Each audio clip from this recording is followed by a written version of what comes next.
Meringue Naring, and welcome to our Sorry Day Assembly. Welcome to our VIP parent guests as well.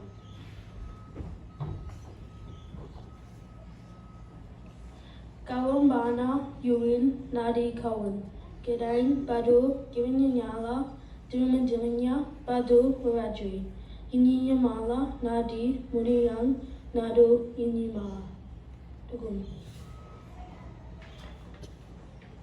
Empire Bay Public School acknowledges Australians, Aboriginal and Torres Strait Islanders people, the traditional custodians of the land, waterways and skies across Australia. We thank you for sharing and caring for the land we learn, live and play on. We respect our elders and we share our friendship with the kindness toward them.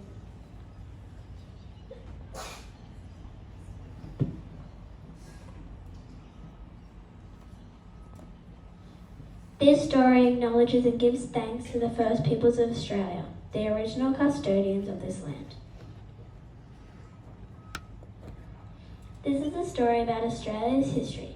It is a true story. A long time ago, when the first peoples were hunting and fishing, there were no others in this country. One day, while the children were collecting shells and splashing in the sea, they saw a big white cloud out on the horizon. As they all watched, the cloud grew bigger and bigger until it frightened them and they ran and hid behind their mums and dads. The cloud came closer to where they were standing. The old people had never seen anything like this before. The cloud was tied by strings to a huge canoe that the wind was blowing to their beach.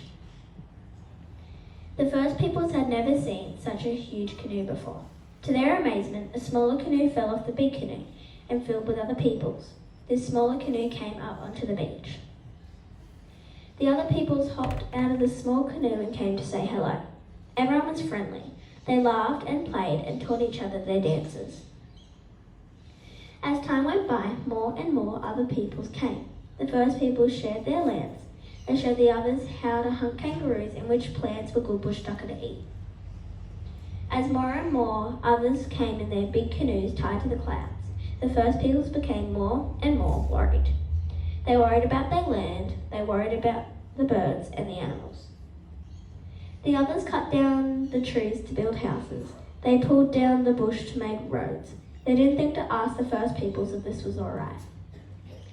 Then the others pushed the first peoples away and forced them to find new places to live far away from their true homes.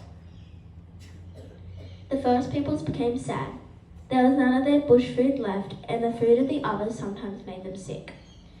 It took a long time before the others stopped, looked around, and saw what had been happening. They saw how they and the others before them had not shared. This was not fair. They saw how sad the first peoples had become. They listened to the first people's stories of how they had been pushed away. They saw what had happened to the land and the animals. The others hung their heads sadly and felt ashamed. They said sorry. The first peoples and the others sat down together. Now everyone is working together like a team, so we can understand each other better. We are learning to listen and be friends again, and to care for Australia's land and animals. This is a new journey, a journey together where it is important to share, be fair, and to care.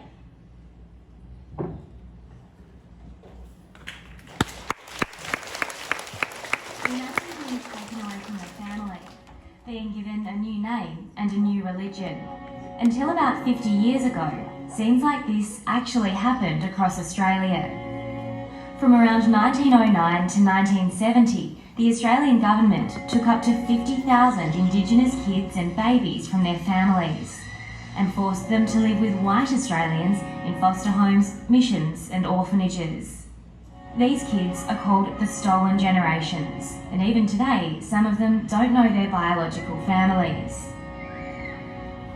It happened because the European settlers thought taking Indigenous kids away from their families would help them blend in with non-Indigenous Australians. Many didn't realise what this would do to Indigenous communities.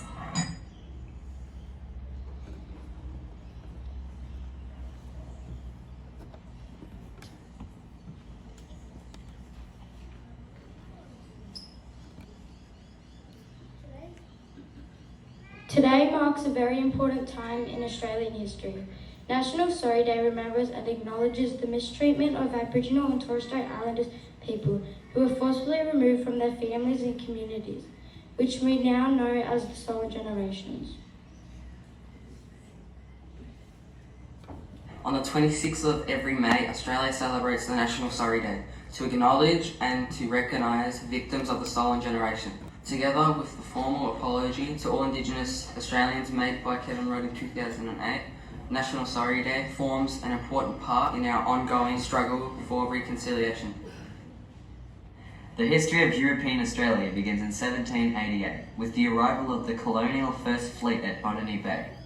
But the settlers and convicts the ships carried were not the first people to arrive.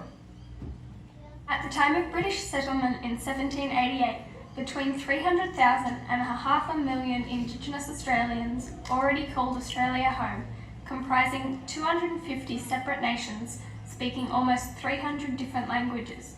Their people had lived, hunted and farmed here for over 30,000 years.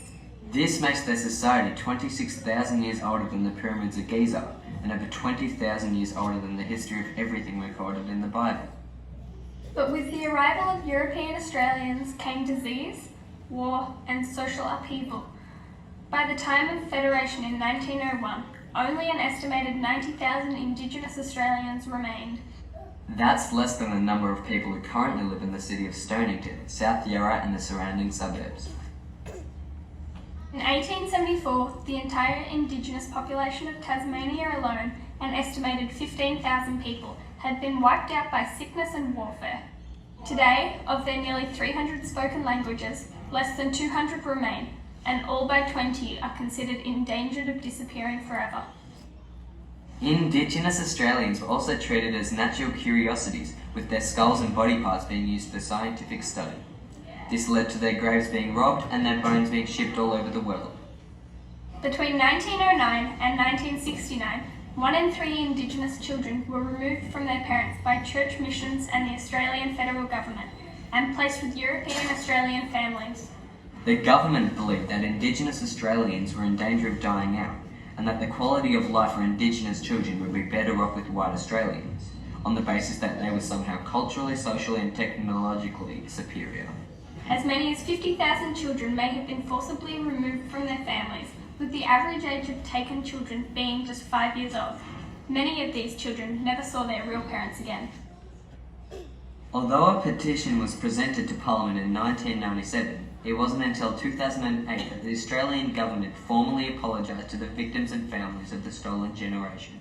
Despite Federation occurring in 1901, Indigenous Australians were not allowed to vote in any federal election until legislation was passed in 1962, granting them the right to do so.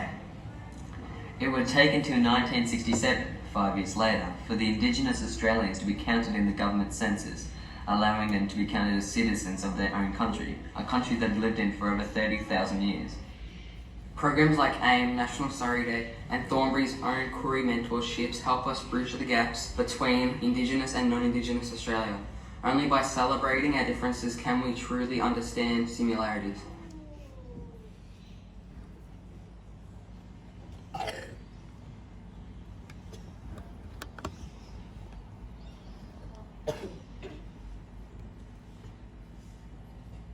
Winning the 2007 election, former Prime Minister Kevin Rudd delivered an official apology on 13th February 2008. He expressed regret for past government politics that resulted in the forced removal of Indigenous children from their families.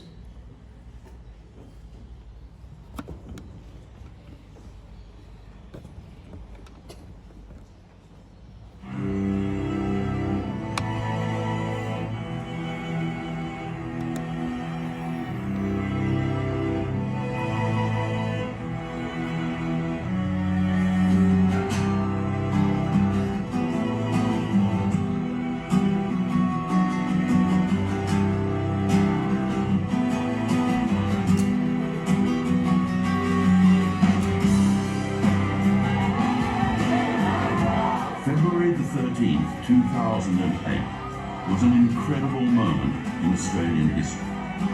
A day in which the nation stopped, joined together to acknowledge the sufferings of Indigenous Australians.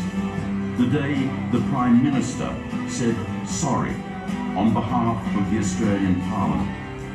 It was a day we recognised mistakes of the past and resolved that these mistakes would never happen again.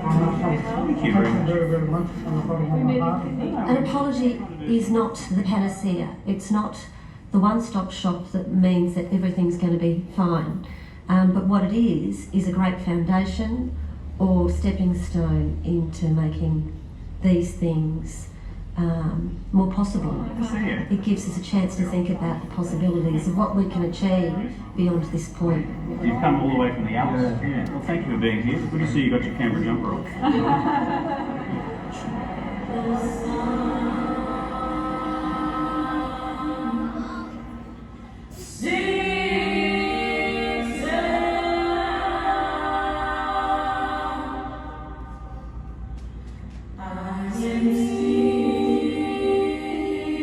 To the stolen generations, I say the following. As Prime Minister of Australia, I am sorry. On behalf of the Government of Australia, I am sorry. On behalf of the Parliament of Australia, I am sorry. And I offer you this apology without qualification. We apologise for the hurt, the pain and suffering we, the Parliament, have caused you by the laws that previous Parliaments have enacted. We apologise for the indignity, the degradation and the humiliation these laws embody. We offer this apology to the mothers, the fathers, the brothers, the sisters, the families and the communities whose lives were ripped apart by the actions of successive governments under successive Parliaments. So let us turn this page together. Indigenous and non-Indigenous Australians, government and opposition, Commonwealth and state, and write this new chapter in our nation's story together.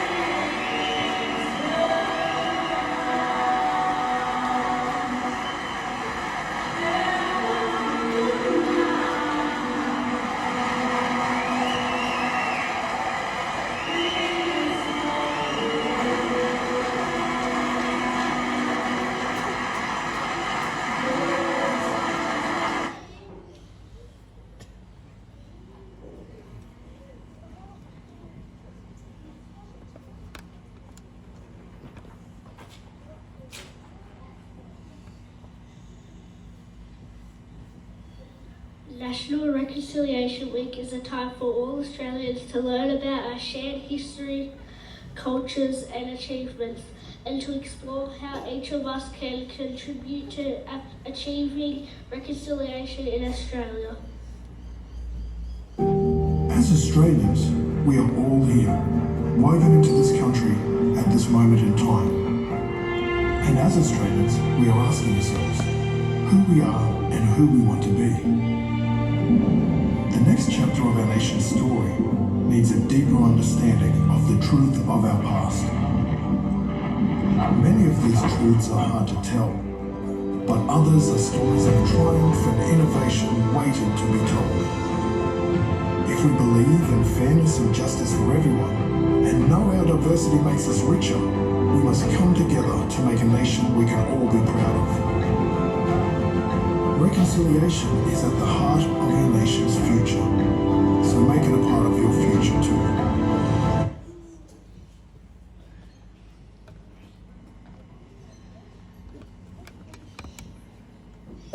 If we act together, we can make sure as a whole school community that we can become stronger and better prepared for the future as a united team.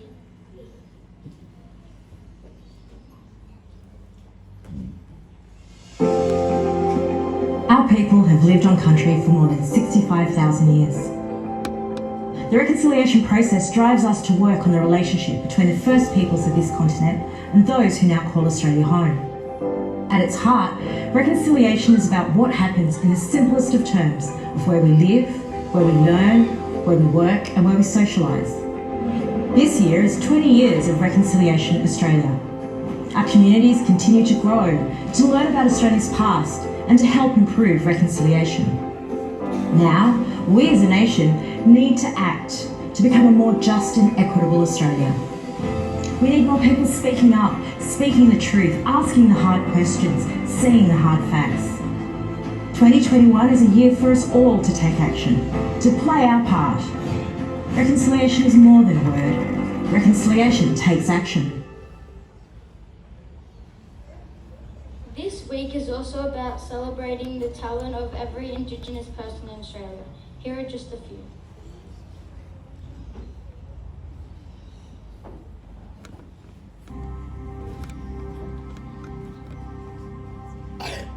I came from the dream time, from the dusty red soil plain.